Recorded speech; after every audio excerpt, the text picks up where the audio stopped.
하나님 말씀은 사도행전 1장 8절에서 12절입니다. 8절부터 제가 봉독하겠습니다. 그러나 성령이 너에게 임하시면 너희가 능력을 받고 예루살렘과 온 유대와 사마리아와 땅끝까지 이르러 내 증인이 될 것이다. 예수께서 이 말씀을 하신 후에 그들이 지켜보는 가운데 들려 올라가시니 구름이 그분을 그들의 시야에서 사라지게 하였다. 예수께서 올라가실 때에 그들이 하늘을 바라보고 있었는데 갑자기 흰옷을 입은 두 사람이 그들 곁에 서서 말하기를 갈릴리 사람들아, 왜 너희는 하늘을 바라보며 서 있느냐? 너희에게서 하늘로 들림을 받으신 이 예수께서는 너희가 하늘로 가신 것을 본 그대로 오실 것이다 라고 하였다. 그 후에 그들이 올리브산이라고 불리는 곳에서 예루살렘으로 돌아왔는데 이 산은 안식일에도 다닐 수 있을 만큼 예루살렘에서 가까웠다. 12절까지 봉독했습니다. 이 시간 증거의 말씀의 제목은 한 마음으로 기도하며 전도하면서 재림을 준비하라. 제목이 좀 깁니다. 한 마음으로 기도하며 전도하면서 재림을 준비하라. 한번 따라해 보세요. 한 마음으로 기도하며 전도하면서 재림을 준비하라. 8절. 그러나 성령이 너희에게 임하시면 너희가 그 능력을 받고 예루살렘과 온 유대와 사마리아와 땅끝까지 이르러 내 증인이 될 것이다. 예루살렘을 떠나면 안 된다고 했습니다. 예루살렘은 환난과 핍박이 있고 잘못하면 죽임을 당할 수 있는 그러한 곳이지만 그곳에 머물라고 했어요. 약속을 기다리면서 머물라고 했는데, 자, 이제 그곳에 머무는 사람에게는 성령이 임합니다. 오순절 성령이 임합니다. 성령이 임하시면 능력을 받고, 성령의 능력을 받고, 그 다음에는 예루살렘과 온 유대와 사마리아와 땅 끝까지 이르러 증인이 되는 거예요. 순서가 능력을 받고 증인이 됩니다. 능력 없이 증인이 되면 그거는 역사하는 힘이 적어요.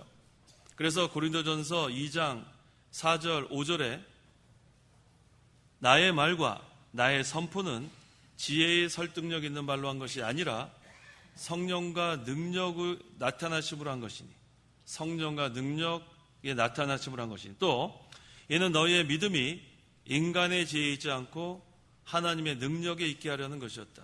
이 두 가지, 성령과 능력. 근데 이 능력을 누가 주시는가? 성령이 주시는 거예요. 성령이 임하시면 너희가 능력을 받고 라고 하는 거 보니까 성령의 능력, 이것을 가지고 우리가 복음을 선포합니다. 그래서 이 하나님 나라는 말에 있는 것이 아닙니다. 하나님 나라는 말에 있지 않고 능력에 있다. 한번 찾아보세요. 고린도전서 4장 20절. 20절. 하나님의 나라는 말에 있지 않고 능력에 있다. 따라해 보세요. 하나님 나라는 말에 있지 않고 능력에 있다. 그래서 이 하나님 나라는 말로 하는 나라가 아니에요. 말 잘하는 사람 많이 모여도 소용없습니다. 하나님 나라는 성령을 받고 그 성령의 능력으로 이루어져 나가는 그런 나라입니다. 그래서 이 복음을 선포하는 것, 이건 사람의 일이 아닙니다. 그래서 사람이 아무리 계획을 잘 세워도 성공하는 게 아니에요. 하나님의 일이기 때문에 하나님의 능력으로만 이 일을 해나갈 수 있습니다. 예루살렘과 온 유대와 사마리아 땅끝, 점점 먼 지역으로 퍼져나가는 것. 예수님께서 예루살렘에서 고난을 받고 부활하셨기 때문에 거기에 생명이 있는 거예요. 예루살렘에서 십자가와 부활, 거기서부터 복음의 능력이 나타나고, 그 다음에 이것이 가까운 남쪽의 유대, 그 다음에 북쪽의 사마리아, 결국은 이것이 온 지역에 퍼집니다. 땅끝이라 그러니까 전 세계에 다 퍼지게 됩니다. 그래서 이 복음은 이기고 또 이기는 거예요. 중간에 실패하지 않습니다. 왜? 이 복음의 능력은 하나님의 능력이기 때문에 복음은 방해하는 자가 있고 대적하는 자가 있지만 이것을 막을 수가 없게 돼 있어요. 이 하나님의 예정입니다. 또 이것은 성령의 능력으로 가기 때문에 한계도 없어요. 무한합니다. 그래서 이 복음 전하는 사역, 이것은 반드시 성공하게 돼 있어요. 증인이 될 것이다. 자, 근데 이 증인이 되는 것이 말로만 증인이 되는 게 아니에요. 말로만 하는 게 아니고 복음을 말로 선포하지만 우리 행동이 거기에 따라야 돼요. 그 사람을 봐도 그 사람은 증인이다. 그렇게 인정을 받아야 합니다. 인격이 다 드러나는 거예요. 그래서 우리가 이 복음을 전하려면 말뿐만 아니라 이 행동, 그 다음에 인격, 이거 잘 우리가 바로 해야 돼요.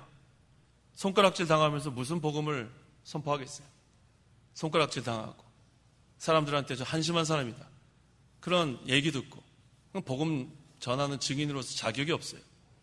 그래서 말로 복음을 전하지만 행동이나 인격 면에 그래 바로 하면서 전하면 그리스도의 증인으로서 잘 사명을 감당할 수 있습니다. 그러려면 어떻게 해야 되는가? 말이나 행동이나 인격적으로 바로 하려면 내 생활에서 그리스도의 향기가 나야 돼요. 뭐가 나야 돼요? 누구의 향기? 그리스도의 향기가 나오면 돼요. 그리스도의 향기가 나면 말 안 해도 벌써 다 그 사람들이 가까이 오려고 해요.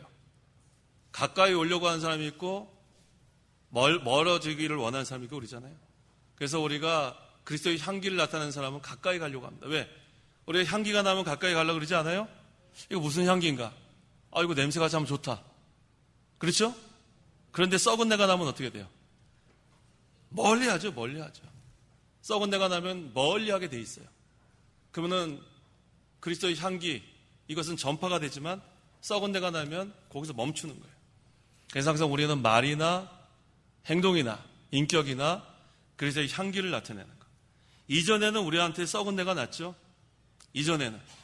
이제 예수 믿기 전에는 우리가 부정하고 더러웠기 때문에 썩은 내가 났을지라도 이제 예수님을 믿으면 그리스도의 십자가 보혈로 다 죄사함 받아서 우리 이제 그리스도의 향기를 나타내는 그러한 자로 변화가 된 겁니다. 그 다음에 또 어떻게 하는 거냐면 세상에 빛이 돼야 돼요. 뭐가 돼야 돼요? 빛이 돼야 돼요. 세상은 어둡기 때문에 우리가 있는 그곳은 환한 빛이 발하는 거예요. 오늘 오전에도 일어나라, 빛을 발하여라. 이게 다른 거 없어요. 생명의 빛, 영적 빛을 우리가 전하려면 착한 행실, 모든 면의 말이나 행동이나 인격, 이것을 바로 하게 되면 그 그리스도의 향기가 퍼져나가는 거예요. 그러니까 얼마나 감사합니까? 항상 가까이 가고 싶은 사람이 돼야 돼요. 저 사람 또 왔다. 저 좀 안 왔으면 좋겠다. 그런 사람 되면 안 돼요. 항상 우리는 가까이 있고 싶어 하는 사람. 그런 사람은 어떤 향기가 나와요? 그리스도의 향기. 그 자꾸 냄새 맡고 싶은 거예요. 그 사람의 말이나 행실이나 인격을 통해서 그리스도가 점점 나타나기 때문에. 그래서 우리는 자기 몸에서 그리스도가 존귀해지는 그러한 우리 신앙생활이 돼야 합니다. 그리스도만 나타나면 우리의 모든 것이 다 십자가 뒤에 숨기게 되어 있어요. 그래서 저는 처음에 1990 벌써 22년 되네. 22년. 처음에 제가 그 설교할 때, 전도사 때 항상 제가 그 기도를 이렇게 하고 시작했어요. 이 시간 저를 십자가 뒤에 숨겨달라고. 영어로 하면 hide me behind the cross. 영어로 설교할 때는 항상 제가 그렇게 하고서 했어요. 왜? 십자가 뒤에 숨으면 그리스도만 나타내는 거 아닙니까? 또 그렇게 배웠어요. 그 설교학 교수님이 그렇게 하라고 그러더라고요.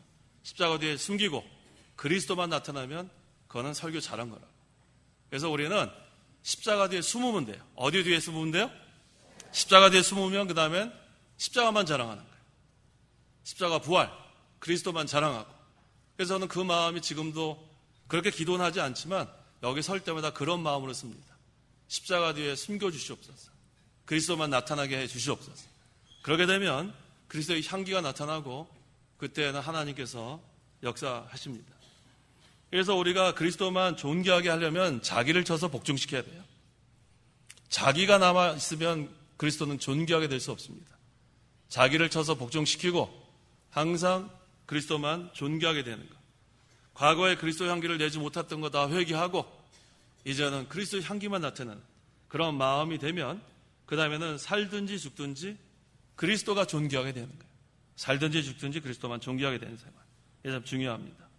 그 다음에 우리는 이 그리스도의 향기인데 누구에게 그리스도의 향기인가? 고린도후서 2장 15절. 15절. 우리는 구원을 얻는 자들에게나 멸망하는 자들에게나 하나님 앞에서 그리스도의 향기이니. 예, 그리스도의 향기인데 첫째는 구원 얻는 자에게 향기가 되고, 두 번째는 멸망하는 자들에게 향기가 되고, 세 번째는 하나님 앞에서 향기가 돼야 돼요. 그리스도의 향기가 돼야 되는데, 첫째는 구원 얻는 자들, 우리 믿는 성도들 간에서도 저 사람 참 좋다, 그리스도의 향기가 난다, 가까이 가고 싶다, 그런 사람이 돼야 돼요. 저것 좀 안 왔으면 좋겠다, 저거 냄새 난다, 그런 사람 되면 안 돼요. 그리스도의 향기가 되어서 항상 가까이 가려고 하는 그러한 성도가 돼야 합니다. 두 번째는 멸망하는 자들에게도 그리스도의 향기가 나타나요. 악취가 나는 곳에도 가서 향기를 나타내면 그것에 좋은 그러한 환경이 됩니다. 세 번째가 중요합니다. 하나님 앞에서 그리스도의 향기가 돼야 돼요. 사람 앞에서만 그리스도의 향기가 아니라 하나님 앞에서 그리스도의 향기가 되는 것, 이게 참 중요합니다.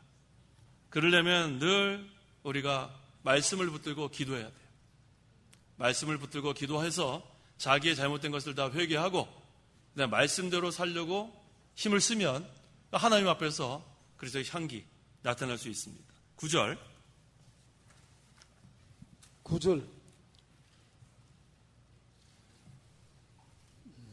9절. 예수께서 이 말씀을 하신 후에 그들이 지켜보는 가운데 들려 올라가시니 구름이 그분을 그들의 시야에서 사라지게 하였다. 예수님께서 승전하실 때 뭐 타고 올라가셨어요? 구름 타고 올라가셨어요. 재림하실 때는 구름 타고 오십니다. 이 구름이 바로 하나님의 영광이 나타나기 때문에 구름이에요. 이 구름이 하나님의 영광을 상징합니다. 그래서 우리가 실제로 구름이지만 이 구름은 하나님의 영광을 상징해요. 그래서 우리 예수님께서 승천하실 때도 구름 타고 승천하시고, 재림하실 때도 구름 타고 재림하십니다. 10절에서 11절. 10절. 예수께서 올라가실 때에 그들이 하늘을 바라보고 있었는데 갑자기 흰옷을 입은 두 사람이 그들 곁에 서서 말하기를, 갈릴리 사람들아, 왜 너희는 하늘을 바라보며 서 있느냐? 너희에게서 하늘로 들림을 받으신 이 예수께서는 너희가 하늘로 올라가심을 본 그대로 오실 것이다 라고 하였다. 이 두 절은 상당히 중요합니다. 이 두 절을 확실히 우리가 믿으면 그 다음에 이단에 미혹되지 않을 수 있어요. 자, 흰옷을 입은 두 사람은 천사를 가리킵니다. 예수님께서 승천하실 때 두 천사가 예수님을 호위한 걸 우리가 알 수 있어요. 그 다음에 이 천사가 갈릴리 사람들아, 왜 너희는 하늘을 바라보며 서 있느냐? 너희에게서 하늘로 들림을 받으신 이 예수께서는 너희가 하늘로 가신 것을 본 그대로 오실 것이다. 확실하게 여기서 말씀하고 계시죠? 그래서 여기 보니까 왜 갈릴리 사람들아 한 걸 보니까 예수님이 12제자 중에서 가룟 유다 빼고는 다 갈릴리 사람들이에요. 그래서 갈릴리 사람들아 이렇게 호칭했습니다. 근데 이 갈릴리 지방이 이렇게 좋은 지방은 아니에요. 그 어부들이 많이 살고 비천한 사람들이 많이 있는 그런 사람들인데, 그래서 이 바리새인들이 예수님 비방할 때 나사렛에서 무슨 좋은 것, 선한 것이 나겠느냐, 그게 전부 다 좋지 않게 얘기합니다. 예루살렘 사람이면은 모두 인정했겠지만 이 갈릴리라고 하면 알아주지 않았어요. 요즘은 우리 서울이나 지방이나 별로 그렇게 차이가 나지 않지만 옛날만 해도 우리 서울에 유학 간다 그랬어요. 서울에 유학 간다. 그러지 않았어요? 한양이죠, 한양. 한양에 유학 간다. 과거 보러 간다. 예, 맞아요. 시골은 알아주지 않았죠? 이젠 알아줘요? 네, 이젠 알아준대요. 옛날에는 한양, 거기 가서 걸어서 갔어요, 걸어서. 얼마나 먼지 몰라요. 며칠 걸려가지고 한양에 가서 과거 급제하면은 또 아주 우쭐해가지고 내려오고. 자, 그래서, 근데 요즘은 서울 사람이라 그래서 대우받아요? 저기 부산에 가서 나 서울 사람이다 그러면 와 이래요? 뭘 와 그래요? 요즘은 안 그래요. 옛날에 그랬죠. 한양에 살 땐 그랬습니다. 근데 이때도 보니까 예루살렘에 산다 그러면 와 그랬는데 갈릴리 사람 그러면은 에이 이랬다고요. 우리 옛날처럼. 예, 그거 같습니다.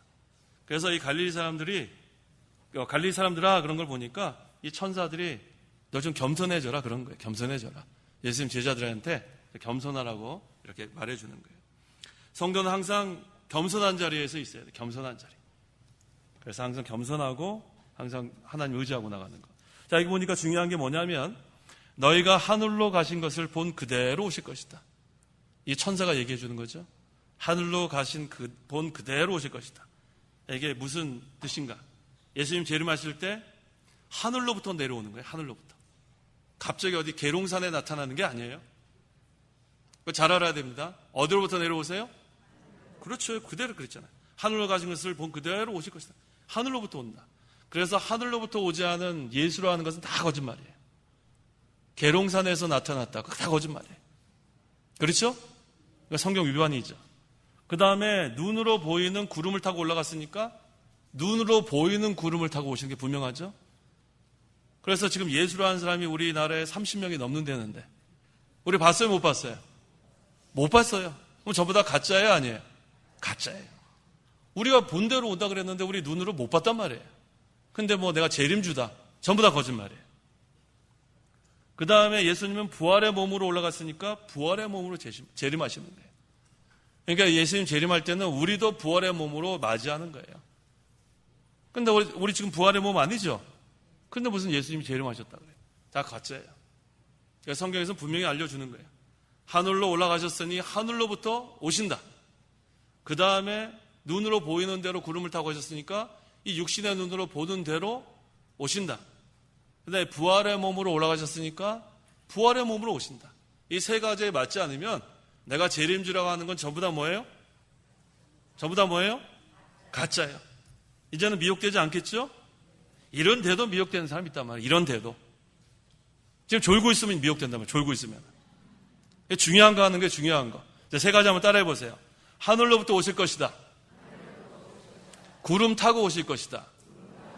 부활의 몸으로 오실 것이다. 이제 미혹 안 되겠어요? 예, 미혹당하면 안 돼요. 이게 딱 맞아야 돼요.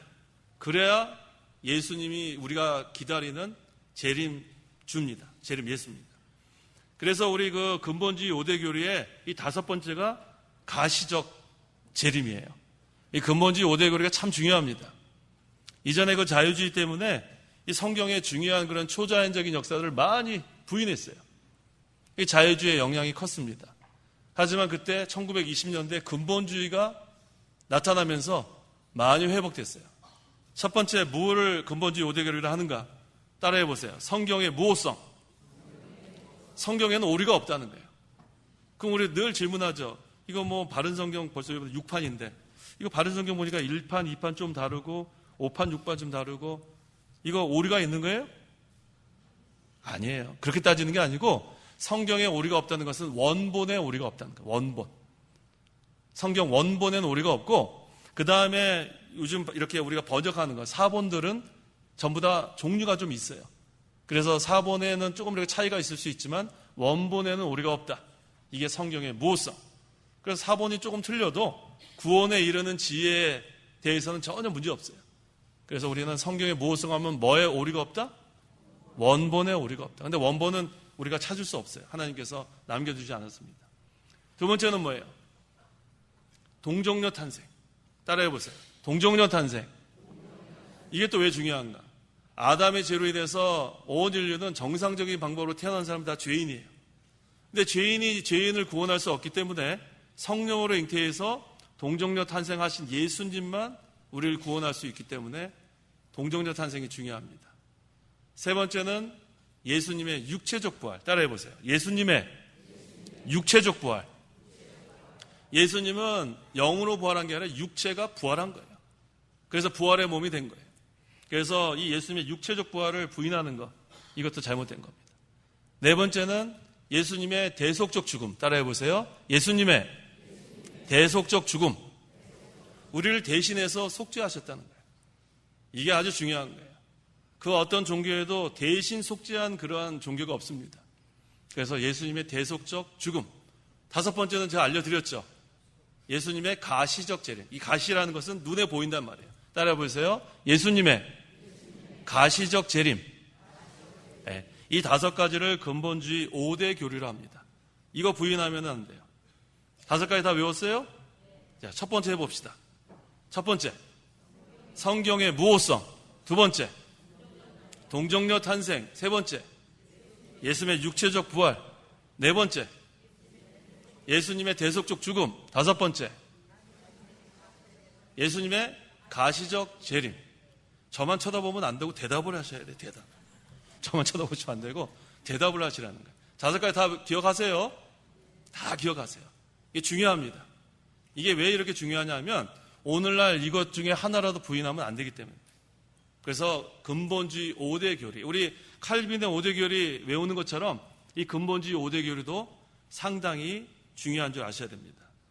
그래서 하나님께서 우리에게 이 성경 말씀을 통해서 분명하게 알려주시는 거예요. 예수님께서는 하늘로부터 재림하실 것이다. 그 다음에 예수님께서 구름을 타고 오실 것이다. 그리고 예수님께서 부활의 몸으로 오실 것이다. 근데 이것이 바로 우리의 육신의 눈으로 보도록 오신다는 것. 이거 우리가 분명히 믿고 나가야겠습니다. 그 다음에 예수님께서 승천하신 다음에 재림하실 때까지는 이제 우리 예수님이 떠나셨으니까 예수님과 어떻게 교제할 수 있는가. 이게 중요합니다. 예수님께서 승천하셨으니까, 이 부활의 몸으로 승천하셨으니까 이제는 예수님과 우리는 떨어져 있는 게 아니에요. 영적으로 교제하는 거예요. 영적으로. 예수님 믿으면 예수님과 연합이 됩니다. 이거 그리스도와의 연합이라 그래요. 한번 연합되면 그 다음에 끊어지지 않아요. 끊어지면 죽는 거예요. 머리와 몸이 끊어지면 죽는 거 아니에요? 그래서 예수님은 교회의 머리고 그 다음에 이 교회는 예수님의 몸입니다. 이건 끊어질 수 없어요. 이게 그리스도와의 연합이에요. 그 다음에 포도나무와 가지들. 예수님은 포도나무고 우리는 가지들이라고 그랬어요. 이게 끊어지면 포도나무는 다 말라 비틀어집니다. 그래서 한번 예수 믿으면 그래서 연합이 되고 절대로 이것은 분리되지 않습니다. 그렇다면 예수님이 부활의 몸으로 승천하신 다음에는 어떻게 교제하는가? 영적으로 교제하는 거예요. 영적으로. 영적으로. 우리가 기도를 통해서 말씀을 듣고 순종하면서 늘 예수님과 우리가 동행하는 생활 계속해 나갑니다. 자, 이제 예루살렘을 떠나지 않고 능력을 받았어요. 능력 받았으니까 이제 할 일이 있습니다. 이제는 증인 생활해야 돼요. 증인 생활. 그래서 이제 뒤에 이제 한 마음으로 기도하라는 그런 말씀이 나오죠. 한 마음으로 기도하라는 게 나와요? 읽어보세요. 한 마음으로 기도하라는 거 안 나와요? 읽어보세요. 14절 이들 모두가 여자들과 예수님의 어머니 마리아와 그의 동생들과 함께 한 마음으로 기도에 전념하고 있었다. 네, 이거 다음 주에 증거할 건데 제가 오늘 제목에다 넣은 것은 우리가 전도할 때 한 마음으로 기도하면서 전도해야지 되는 거예요. 전도할 때 한 마음으로 기도하면서 전도해야 돼요. 한 마음으로 해야 돼요. 한 마음으로. 그래서 우리가 한 마음으로 기도하면서 전도하면서 그 다음에 재림을 기다리는 게 중요합니다. 12절.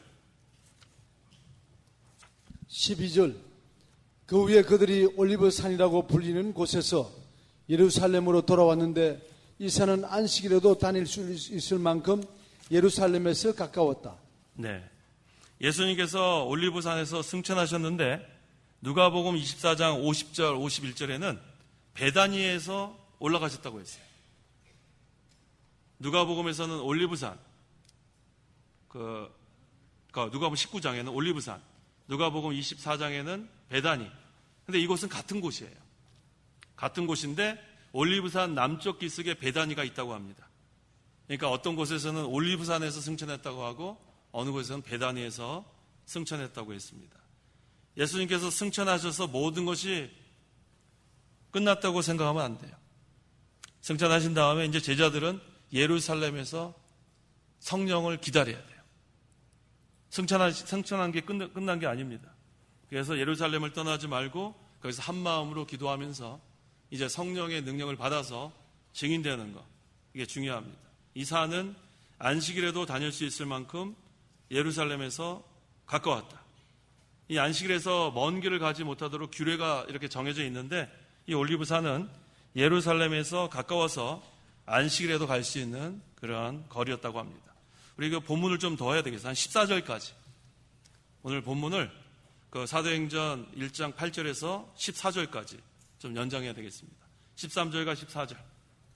13절 그들이 예루살렘으로 들어가서 자신들이 머물고 있던 다락방으로 올라갔으니 그들은 베드로, 요한, 야고보, 안드레, 빌립, 도마, 바돌로메, 마태, 알페오의 아들 야고보, 열심당원 시몬, 야고보의 아들 유다였다. 이들 모두가 여자들과 예수님의 어머니 마리아와 그의 동생들과 함께 한 마음으로 기도에 전념하고 있었다. 자신들이 머물고 있던 다락방은 마가 요한의 다락방입니다. 이 마가 요한의 다락방은 예수님께서 제자들과 함께 성찬 예식 거행했던 그 방입니다. 그래서 이 제자들도 이 마가 요한의 다락방을 그런 집회 장소로 사용했습니다. 그래서 이 사도 시대에는 오늘날 같은 이런 예배당에서 모이는 게 쉽지 않았어요. 그래서 개인의 집에서 이렇게 사용한 그 예들이 많이 있어요. 그 빌레몬서 1장에도 나오고 고린도전서 16장 19절, 또 골로새서 4장 15절 나중에 한번 찾아보세요. 이 개인 집에서 이렇게 예배하는 거. 왜 그러냐면 두세 사람이 내 이름으로 모이는 곳에는 누가 함께한다? 예수님 함께 하시는 거예요. 두세 사람이 내 이름으로 모이는 것. 그래서 이 가정 예배, 이 청교도 이 신앙의 중요한 부분 중에 하나가 가정 예배예요. 두세 사람이 모이는 곳에 내 이름으로 모이는 곳에 내가 너희와 함께한다. 그래서 가정 예배 그 중요합니다. 그래서 그 조엘 비키 그 목사님이 쓴 그 가정 예배에 대한 책자 읽어보면 거기 잘 나와 있어요. 이 가정 예배 여기서부터 시작하는 거예요. 그 다음에 여기 다락방 이것이 예배 장소로 이게 사용된 것처럼 감사하죠. 마가의 다락방 여러 다락방이 있을 텐데 마가 요한의 다락방이 사용된 거 이것 참 감사한 거예요. 그래서 우리가 하나님께 이용당하는 거 참 중요한 거예요. 많은 사람이 있지만 내가 하나님의 도구로 사용되는 거 내가 갖고 있는 것이 하나님의 나라에 이용되는 거 그 참으로 우리가 기뻐할 일입니다. 이게 복받을 일이에요. 그래서 이 마가는 그 디모데후서 4장 11절에 누가만 나와 함께 있다. 내가 올 때 마가를 데리고 오너라. 그는 나의 사역에 유익하다. 마가는 하나님의 사역에 유익한 사람이에요. 우리는 하나님 나라에 유익한 사람이 되어야 합니다. 유익한 사람. 저 사람은 참 하나님 나라에 유익한 사람이다. 하나님께도 인정을 받고 사람에게도 인정받는 게 참 중요해요. 유익한 사람. 그래서 예수님의 제자들과 이 여자들 또 예수님의 어머니 마리아와 또 예수님의 동생들이 마가의 다락방에 모여서 한 게 뭐냐 하면 한 마음으로 기도에 전념했다는 거예요. 여기 중요한 것은 한 마음이에요. 한 마음. 오늘날 우리가 한 마음으로 기도해야 될 게 있죠? 우리도 한 마음으로 기도해야 할 기도 제목이 있어요. 오늘 우리 새로 조직된 대한예수교 장로회 계신 측 법동노회가 우리 총회를 잘 재건하고 주님 오실 때까지 이 하나님의 이 구원사역 잘 감당할 수 있도록 한 마음으로 기도하는 거 중요합니다. 우리가 기도하시겠어요? 네, 한 마음으로. 그러면 하나님께서 도와주시는 거예요. 하나님의 나라는 말에 있지 않고 능력에 있다. 하나님의 능력으로 시작되는 거예요. 시작은 미약하지만 나중에는 창대하리라. 이게 하나님의 약속이에요. 그래서 우리가 하나님의 말씀대로만 순종하면 이것은 창대할 수밖에 없어요. 겨자씨 하나가 생명이 있기 때문에 나중엔 풍성해지는 것과 마찬가지예요. 그래서 우리가 시작은 미약하는 것, 그걸 보는 게 아니라 창대해질 것을 바라보고 우리가 시작하는 거예요. 시작을 해야 일이 성사가 됩니다. 말로만 해야지는 소용없죠? 말로만 해야지는 소용없어요. 모든 것을 다 조직하고 법과 절차를 따라서 시작하면 그 다음에는 하나님의 능력으로 모든 것이 되어져 나가는 거예요. 그래서 이 제자들이 한 마음으로 기도할 수 있었는데 그 동기가 뭐냐 하면 생명을 내어놓고 기도한 거예요. 그 예루살렘에서는 생명 내어놓고 기도하지 않으면 그거는 기도의 능력이 없어요. 어떻게 하든지 그 사람들을 죽이려고 지금 뭐 빌미를 하나 잡으려고 그럴지도 모르는데 그때 생명을 내어놓고 한 마음으로 거기 몇 명쯤 모였을까요?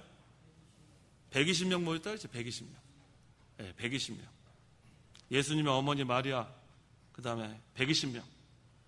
지금 보니까 뭐 120명 숫자가 그렇게 뭐 많은 것 같지 않지만 적은 숫자라도 한 마음으로 기도하면 큰 역사가 있어요. 그래서 예수님께서 십자가에 못 박히실 때 따라갔던 사람이 누구냐면 막달라 마리아하고 여자들. 여자들이 기도 많이 합니다. 기도 많이 해요. 우리 남자들도 기도 좀 많이 해야 되겠어요. 진강도사님, 금요일날 밤에 여자분이 많아요? 남자분이 많아요? 훨씬 많아요? 적게 많아요? 훨씬 많대요. 훨씬 많대. 훨씬 많대.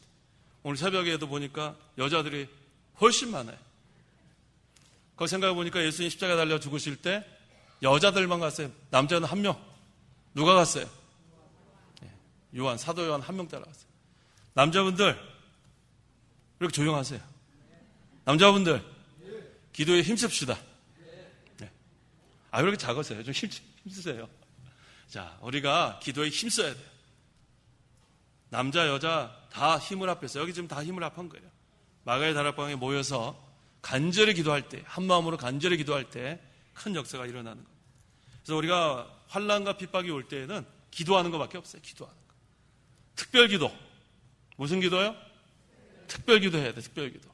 평소에 하는 기도 괜찮고 특별 기도는 우리가 간구라는 말을 쓰기도 해요. 간구. 간구해야 돼. 특별 기도하면 마귀가 꼼짝 못합니다. 그래서 예수님의 제자들이 예수님께서 승천하신 후에 오순절까지 열흘 동안 힘써 기도했어요. 열흘 기도. 그냥 중요합니다. 끝까지 하나님 의지하고 기도하는 것. 그때 하나님 큰 역사가 일어나는 거예요. 기도할 시간이 없죠? 기도할 시간이 없어요? 있어요. 시간 내면 돼요. 바빠서 못하죠? 바빠서 할 수 있어요. 바빠서. 우리가 다른 것 때문에 기도 시간 빼앗기면 안 됩니다. 빼앗기면 안 돼요. 기도해야 마귀를 물리칠 수 있어요. 기도해야 합니다. 그리고 다리오 왕 때 다니엘이 하루에 몇 번 기도했어요? 문 꽉 닫고 있어요? 문 열고 하루에 3번 기도하는 거. 기도할 때 5분씩 하지 않았을 거예요. 그렇죠? 얼마나 간절히 기도했겠어요. 그때는 생명 내놓고 하는 기도예요. 우리 지금 이 기도가 필요할 때요. 생명 내놓고 하는 기도. 특별 기도. 하나님께서 그 기도 들어주십니다. 성도가 기도하지 않으면 마귀를 이길 수 없어요. 기도 안 하는데 어떻게 마귀를 이기겠어요? 마가복음 9장 28절 29절 28절 예수께서 집에 들어가시니 제자들이 조용히 그분께 묻기를 어찌하여 저희는 그 영을 쫓아내지 못했습니까? 하므로 예수께서 그들에게 말씀하셨다. 이런 종류의 것은 기도 외에는 어떤 것으로도 나가게 할 수 없다. 제자들이 왜 악령을 못 쫓아냈어요? 기도하지 않아서 못 쫓아낸 거예요. 기도하지 않아서. 기도하면 이 마귀의 세력 다 물리칠 수 있는 거예요. 기도해야 돼요. 하나님이 역사하시면은 그 마귀 그 조물애기들 그거 못 쫓아내겠어요? 기도하세요. 특별 기도. 우리는 기도하면 악령을 쫓아낼 수 있는 능력 있습니다. 예수께서 집에 들어가신 제자들이 조용히 그분께 묻기를 어찌하여 저희는 그 영을 쫓아내지 못하였습니까? 악령을 왜 쫓아내지 못했습니까? 그때 예수님의 대답은 이거예요. 이런 종류의 것, 마귀 쫓아내는 것, 마귀 잔당 쫓아내는 것은 기도 외에는 없다. 기도하면 마귀 세력 다 물리칠 수 있다. 그래서 기도해야 물리칠 수 있습니다. 기도하지 않으면 이 마귀 역사 감당하지 못해요. 기도하지 않으면. 어떤 기도를 특별히 해야 돼요? 답을 다 얘기해 줬네요. 어떤 기도를 해야 돼요? 특별 기도. 특별 기도. 네? 간절하게.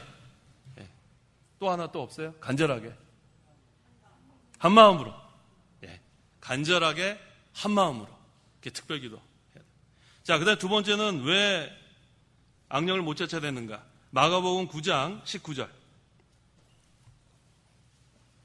19절 예수께서 그들에게 대답하여 말씀하시기를 믿음이 없는 세대여 내가 언제까지 너희와 함께 있어야 하겠느냐. 두 번째는 믿음이 없기 때문에 못 쫓아낸 거예요.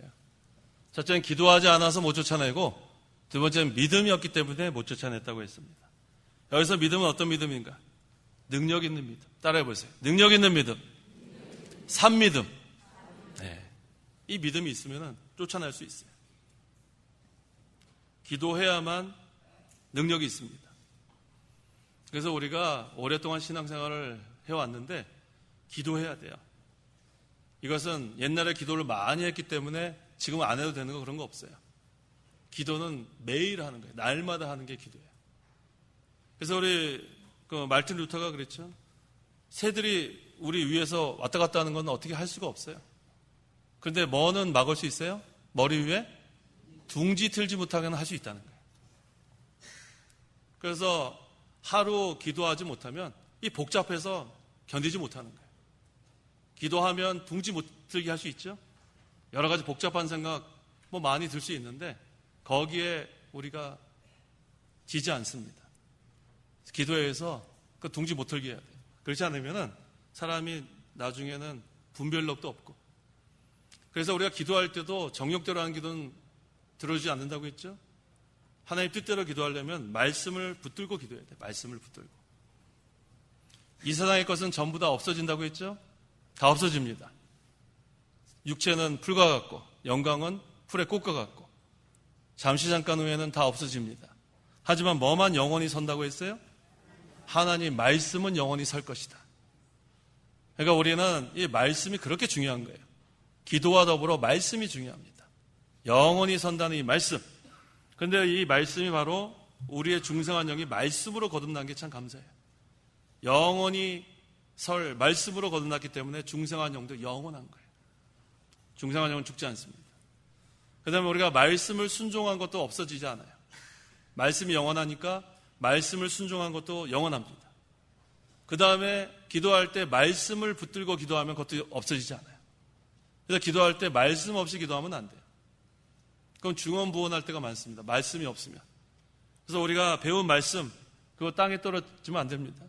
아까 우리 그 이준선 집사님 그 기도할 때도 오전에 배운 말씀 가지고 있죠? 뭐 배웠어요? 일어나라 빛을 발하여라. 그리고 오전에 우리 김진규 장로님도 지난 주간에 배운 말씀 가지고 기도했죠? 뭐였죠? 뭐였어요? 김진규 장로님 뭐였죠? 지난주에? 그랬죠. 복 받는 길, 생명의 길, 하나님 가까이 하라. 뭐 세 가지 있었죠. 저도 갑자기 당황했어요. 제가 이 얘기하고 나서. 자, 우리가 말씀을 붙들고 기도해야 합니다. 그래서 오늘 우리 배운 말씀, 오늘은 이 제목이 뭡니까? 한 마음으로 기도하면서 전도하면서 재림을 준비하라. 이게 중요한 거예요. 한 마음으로 기도하는 거 중요합니다. 이건 생명을 내놓고 하는 기도라고 했죠. 그 다음에 한 마음으로 기도하는 거.